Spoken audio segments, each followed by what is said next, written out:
ओम शांति। 16 जनवरी 2026। आज के अनमोल मधुर महावाक्य। आज बाबा ने कहा, मीठे बच्चे, तुम जो भी कर्म करते हो उसका फल अवश्य मिलता है। निष्काम सेवा तो केवल एक बाप ही करते हैं। प्रश्न, यह क्लास बड़ा वंडरफुल है, कैसे? यहाँ मुख्य मेहनत कौन सी करनी होती है? उत्तर, यही एक क्लास है जिसमें छोटे बच्चे भी बैठे हैं तो बूढ़े भी बैठे हैं। यह क्लास ऐसा वंडरफुल है जो इसमें अहल्याएँ, कुब्जाएँ, साधु भी आकर एक दिन यहाँ बैठेंगे। यहाँ है ही मुख्य याद की मेहनत। याद से ही आत्मा और शरीर की नेचर क्योर होती है, परंतु याद के लिए भी ज्ञान चाहिए। गीत, रात के राही थक मत जाना। ओम शांति। मीठे मीठे रूहानी बच्चों ने गीत सुना। रूहानी बाप बच्चों को इसका अर्थ भी समझाते हैं। वंडर तो यह है, गीता अथवा शास्त्र आदि बनाने वाले इनका अर्थ नहीं जानते, हर एक बात का अनर्थ ही निकालते हैं। रूहानी बाप जो ज्ञान का सागर पतित पावन है, वह बैठे इनका अर्थ बताते हैं। राजयोग भी बाप ही सिखलाते हैं। तुम बच्चे जानते हो, अभी फिर से राजाओं का राजा बन रहे हैं और स्कूलों में ऐसे कोई थोड़े ही कहेंगे कि हम फिर से बैरिस्टर बनते हैं। फिर से यह अक्षर किसको कहने नहीं आएगा। तुम कहते हो हम 5000 वर्ष पहले मिसल फिर से बेहद के बाप से पढ़ते हैं। यह विनाश भी फिर से होना है जरूर। कितने बड़े बड़े बॉम्ब्स बनाते रहते हैं, बहुत पावरफुल बनाते हैं, रखने लिए तो नहीं बनाते हैं ना। यह विनाश भी शुभ कार्य के लिए है ना। तुम बच्चों को डरने की कोई दरकार नहीं है। यह है कल्याणकारी लड़ाई। बाप आते ही हैं कल्याण के लिए, कहते भी हैं बाप आकर ब्रह्मा द्वारा स्थापना, शंकर द्वारा विनाश का कर्तव्य कराते हैं। सो यह बॉम्ब्स आदि हैं ही विनाश के लिए। इनसे जास्ती और तो कोई चीज़ है नहीं। साथ साथ नेचुरल कैलामिटीज़ भी होती है, उनको कोई ईश्वरीय कैलामिटीज़ नहीं कहेंगे। यह कुदरती आपदाएं ड्रामा में नूंद है। यह कोई नई बात नहीं। कितने बड़े बड़े बॉम्ब बनाते रहते हैं, कहते हैं हम शहरों के शहर ख़त्म कर देंगे। अभी जो जापान की लड़ाई में बॉम्ब्स चलाए, यह तो बहुत छोटे थे, अभी तो बड़े बड़े बॉम्ब्स बनाए हैं। जब जास्ती मुसीबत में पड़ते हैं, सहन नहीं कर सकते, तो फिर बॉम्ब्स शुरू कर देते हैं। कितना नुकसान होगा वह भी ट्रायल कर देख रहे हैं। अरबों रुपया खर्चा करते हैं। इन बनाने वालों की तनख्वाह भी बहुत होती है। तो तुम बच्चों को खुशी होनी चाहिए। पुरानी दुनिया का ही विनाश होना है। तुम बच्चे नई दुनिया के लिए पुरुषार्थ कर रहे हो। विवेक भी कहता है पुरानी दुनिया खत्म होनी है जरूर। बच्चे समझते हैं कलयुग में क्या है, सतयुग में क्या होगा। तुम अभी संगम पर खड़े हो, जानते हो सतयुग में इतने मनुष्य नहीं होंगे, तो इन सब का विनाश होगा। यह कुदरती आपदाएं कल्प पहले भी हुई थी। पुरानी दुनिया खत्म होनी ही है। कैलामिटीज़ तो ऐसी बहुत होती आई है, परंतु वह होती हैं थोड़ी अंदाज में। अभी तो यह पुरानी दुनिया सारी खत्म होनी है। तुम बच्चों को तो बहुत खुशी होनी चाहिए। हम रूहानी बच्चों को परमपिता परमात्मा बाप बेट समझाते हैं। यह विनाश तुम्हारे लिए हो रहा है। यह भी गायन है, रुद्र ज्ञान यज्ञ से विनाश ज्वाला प्रज्वलित हुई। कई बातें गीता में हैं जिनका अर्थ बड़ा अच्छा है, परंतु कोई समझते थोड़े ही हैं। वह शांति मांगते रहते हैं। तुम कहते हो जल्दी विनाश हो तो हम जाकर सुखी होंगे। बाप कहते हैं सुखी तब होंगे जब सतो प्रधान होंगे। बाप अनेक प्रकार की पॉइंट्स देते हैं, फिर कोई की बुद्धि में अच्छी रीति बैठती है, कोई की बुद्धि में कम। बुढ़ियाएँ समझती हैं शिव बाबा को याद करना है, बस उनके लिए समझाया जाता है अपने को आत्मा समझ बाप को याद करो। फिर भी वर्षा तो पा लेती हैं, साथ में रहती हैं। प्रदर्शनी में सब आएंगे, अजामिल जैसी पाप आत्माओं, गणिकाओं आदि सबका उद्धार होने का है। मेहतर भी अच्छे कपड़े पहनकर आ जाते हैं। गांधी जी ने अछूतों को फ्री कर दिया, साथ में खाते भी हैं। बाप तो और भी मना नहीं करते हैं, समझते हैं इन्हों का भी उद्धार करना ही है। काम से कोई कनेक्शन नहीं है, इसमें सारा मदार है बाप के साथ बुद्धि योग लगाने का। बाप को याद करना है। आत्मा कहती है मैं अछूत हूँ। अब हम समझते हैं हम सतो प्रधान देवी देवता थे, फिर पुनर्जन्म लेते लेते अंत में आकर पतित बने हैं। अब फिर मुझे आत्मा को पावन बनना है। तुमको मालूम है, सिंध में एक भिलनी आती थी, ध्यान में जाती थी, दौड़कर आए मिलती थी, समझाया जाता था इसमें भी आत्मा तो है ना। आत्मा का हक है अपने बाप से वर्षा लेना।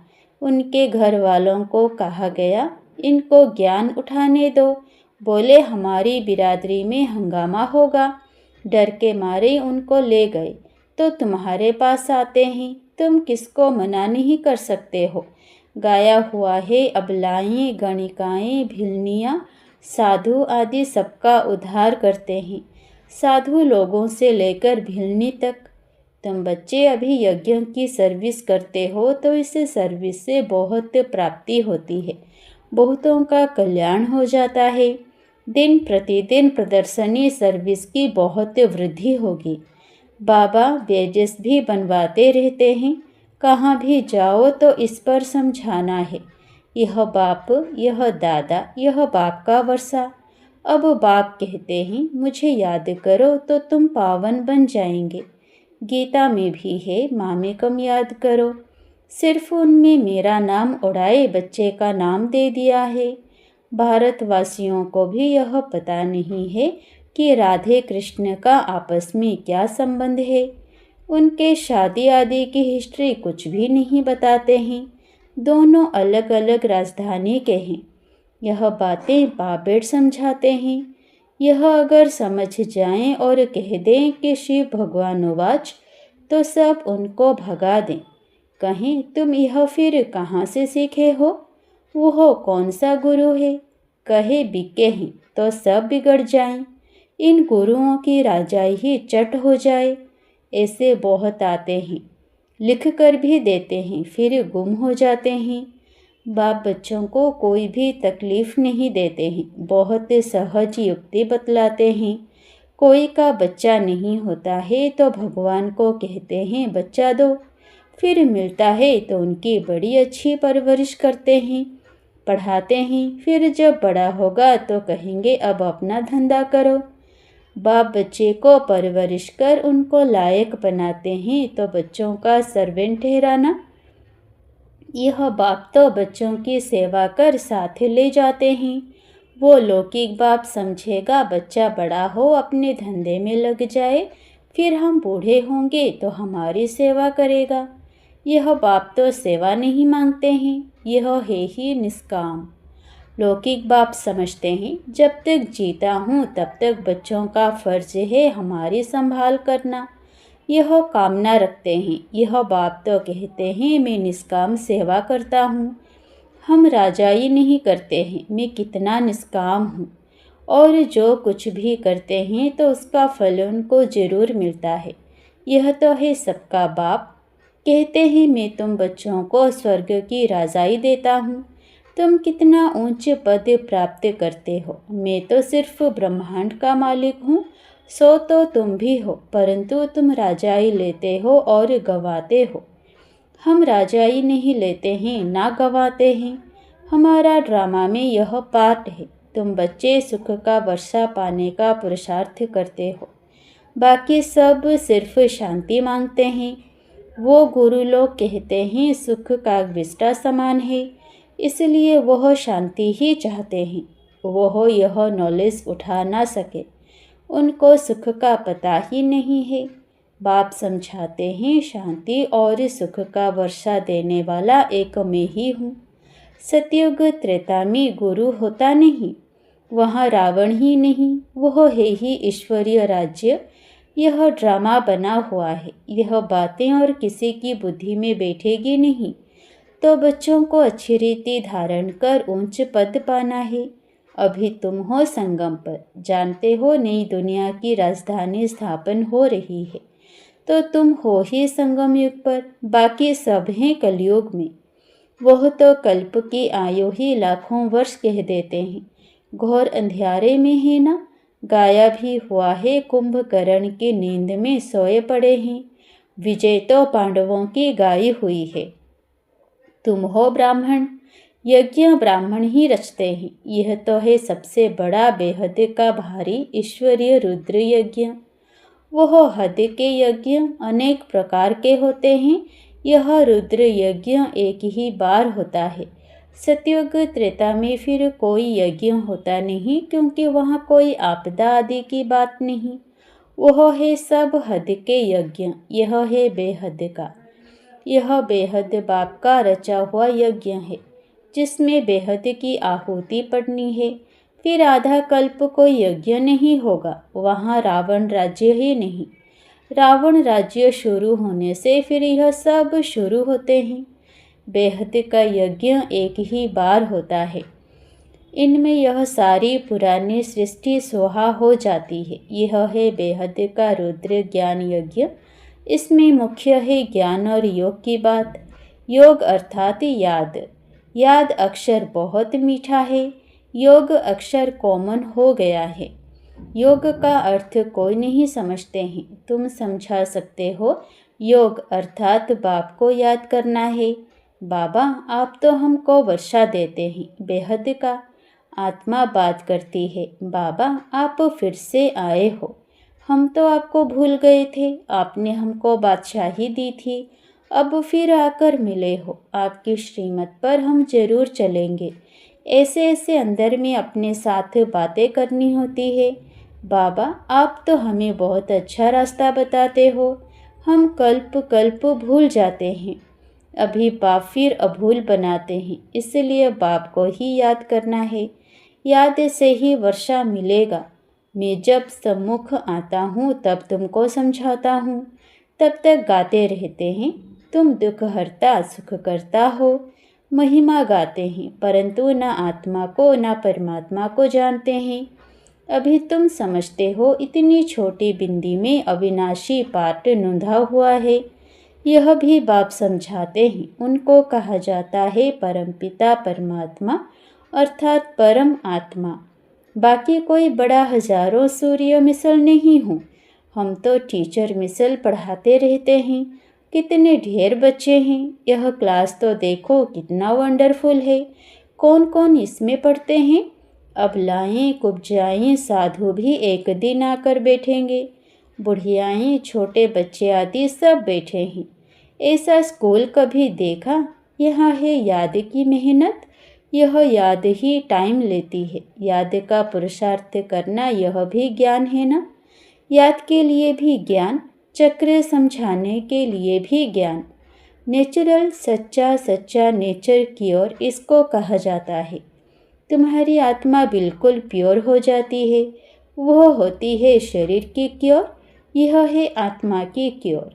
आत्मा में ही खाद्य पड़ती है। सच्चे सोने का सच्चा जेवर होता है। अभी यहाँ बच्चे जानते हैं शिव बाबा सम्मुख आया हुआ है। बच्चों को बाप को जरूर याद करना है।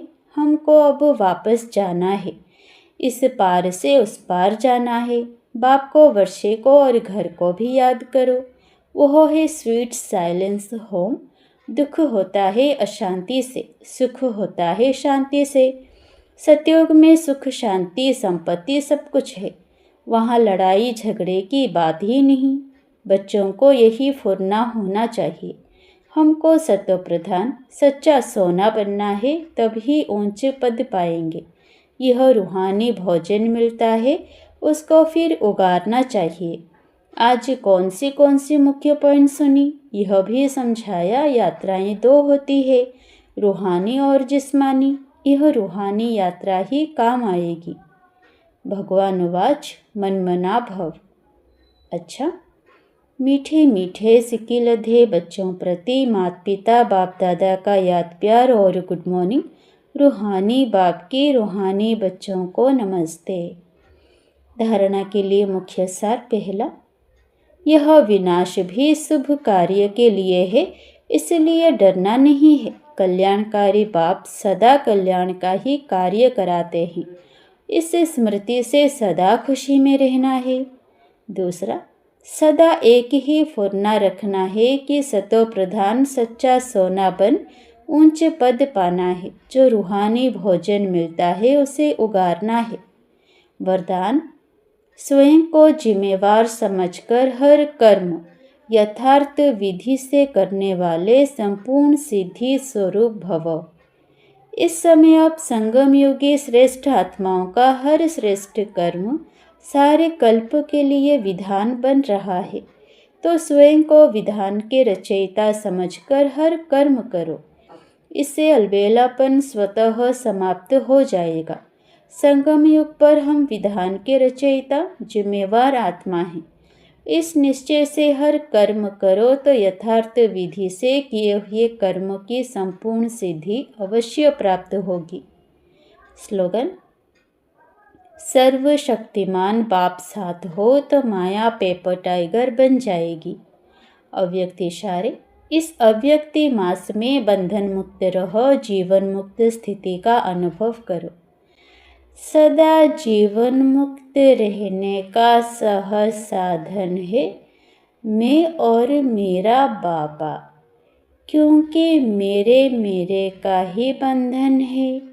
मेरा बाबा हो गया तो सब मेरा खत्म। जब एक मेरा में सब मेरा समाप्त हो गया तो बंधन मुक्त हो गए। तो यही याद रखना कि हम ब्राह्मण जीवन मुक्त आत्मा हैं। अच्छा, ओम शांति।